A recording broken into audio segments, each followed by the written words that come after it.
ধর্ম বিষয়ক উপদেষ্টা ডক্টর আফামা খালিদ হোসেন সাহেবের সহকারী কি হবেন এ নিয়ে চলছে সারা দেশে চুচেরা বিশ্লেষণ। যারা বিএনপি করে থাকেন তারা বলেন যে জাতীয় পার্টির থেকে একজনকে সহকারী দেওয়া হবে।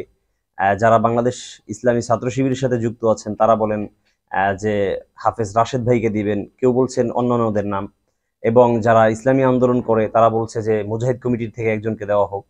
আসলে কাকে দেওয়া হবে এটা আপনি আমি বললেই তো হবে না। হ্যাঁ, প্রস্তাব অনেকের ব্যাপারেই আসতে পারে এবং অনেকের ব্যাপারে প্রস্তাব ইতিমধ্যে এসেছে। তো এক্ষেত্রে আমি যদি বলি যে আমি যেটা মনে করছি সেটা হলো যে বিশেষ করে ইসলামী শাসনতন্ত্র ছাত্র আন্দোলনের রিয়াদ ভাইয়ের নাম বারবার আসছে যে তাকে ডক্টর আফামা খালেদ হোসেনের সহকারী বানানো হোক। আমি মনে করি আসলে রিয়াদ ভাই যোগ্য ব্যক্তি। এক্ষেত্রে যেহেতু আমাদের বৈষম্য বিরোধী ছাত্র আন্দোলনের সাথে জড়িত সবাই ছিলেন এখানে, বাংলাদেশ জাতীয় পার্টি দল যারা আছে, বিএনপি আছে, জাতীয়তাবাদী দল, তারপর ইসলামী ছাত্র শিবির যারা আছে, জামাত ইসলামী আছে, কওমি অঙ্গনের থেকে অনেকের আছে আলহামদুলিল্লাহ এবং ছিল। শুধু বৈষম্য বিরোধী ছাত্র আন্দোলনের ক্ষেত্রে না, আলহামদুলিল্লাহ কওমি ছেলেরা সর্বাবস্থায় সর্বদাই মাঠে ছিল এবং থাকবে সবসময়। প্রতিটা আন্দোলনের ক্ষেত্রেই দেখা গিয়েছে যে কওমি অঙ্গনের ছাত্ররা সর্বদাই এগিয়ে ছিল আলহামদুলিল্লাহ। তো এক্ষেত্রে আমি মনে করি যে ধর্ম বিষয়ক উপদেষ্টার ক্ষেত্রে এখানে যদি কি একজনকে নেওয়া হয়, যে সুযোগ আছে শুধুমাত্র একজনই থাকতে পারবে, সেক্ষেত্রে যদি বাংলাদেশ ইসলামী ছাত্র শিবিরের পক্ষ থেকে একজনকে নেওয়া হয় তাহলে অন্যান্য আইন বিষয়ক উপদেষ্টা যিনি রয়েছেন তার ক্ষেত্রে তার একজন সহকারী প্রয়োজন আছে, তার সহকারীটাকে কওমি অঙ্গন থেকে একজনকে নেওয়া হোক। আর যদি একাধিক ব্যক্তি এইভাবে নেওয়ার সুযোগ থাকে তাহলে সেক্ষেত্রে আমি মনে করি যে ইসলামী ছাত্র শিবিরের সব থেকে আমার কাছে প্রিয় মনে হয় এবং যোগ্য মনে হয় তিনি হলেন ডক্টর শফিকুল ইসলাম মাসউদ। ইসলামী ছাত্র শিবির থেকে যদি তাকে নেওয়া হয় আশা করি জামাত ইসলামী এবং ছাত্র শিবির তারা সবাই মেনে নেবেন এক বাক্যে, কারণ ডক্টর শফিকুল ইসলাম মাসউদকে শুধু ইসলামী ছাত্র শিবির এবং জামাত ইসলামী নয়, আরও বিভিন্ন ইসলামী অঙ্গ সংগঠনের ভাইয়েরাও ভালোবাসেন। কারণ হলো তার ব্যক্তিত্বের কারণে। তিনি আসলে এক অলৌকিক ব্যক্তিত্বের অধিকারী যা বলা যায়।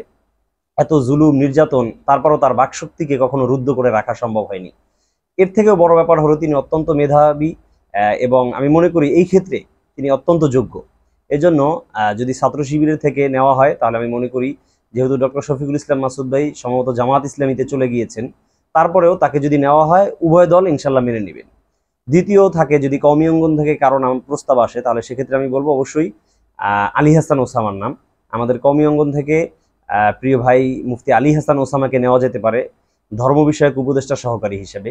এবং ইসলামী শাসনতন্ত্র ছাত্র আন্দোলন থেকে যদি প্রস্তাব দিই সেক্ষেত্রে দিব অবশ্যই আমি শফিকুল ইসলাম রিয়াদ ভাইয়ের কথা, অথবা ইসলামী ছাত্র আন্দোলনের থেকে হোক অথবা বাংলাদেশ মুজাহিদ কমিটি থেকে হোক, যে কোনো অর্থাৎ চরমনায়ের পীর সাহেবের নেতৃত্বে যতগুলো ইসলামী সংগঠন রয়েছে সেগুলোর থেকে যদি একজনকে নেওয়া হয় তাহলে রিয়াদ ভাইকে হতে পারে, অথবা ফজলুল করিম মারুফ ভাই, তিনি আসলে অত্যন্ত যোগ্য এবং বিচক্ষণ একটি মানুষ, তাকেও নেওয়া যেতে পারে। তো আসলে এইভাবে যদি আমি প্রস্তাব দিতে থাকি, এভাবে বিএনপি থেকেও নেওয়া যায়, বাংলাদেশ জাতীয়তাবাদী দলের ছাত্র দল থেকে নেওয়া যায়, যুব দল থেকে নেওয়া যায়, এভাবে নেওয়া যেতে পারে। যদি একাধিক ব্যক্তিদেরকে নেওয়া যায় তাহলে আমি মনে করি প্রধান দল যেগুলো রয়েছে সবগুলো দল থেকে একজনকে নেওয়া হোক। আর যদি সেখানে একজনকে নেওয়া হয় তাহলে ধর্ম বিষয়ক উপদেষ্টার একজন সহকারী থাকুক, আইন বিষয়ক উপদেষ্টার একজন থাকুক, ক্রিয়া বিষয়ক উপদেষ্টার যিনি রয়েছেন তার একজন সহকারী থাকুক। এইভাবে বিভিন্ন দল থেকে এক একজনকে নেওয়া যেতে পারে। তাতে ইনশাল্লাহ আশা করি সবার মনও রক্ষা হবে এবং আমরা যোগ্য প্রার্থীদেরকে পাবো আশা করি।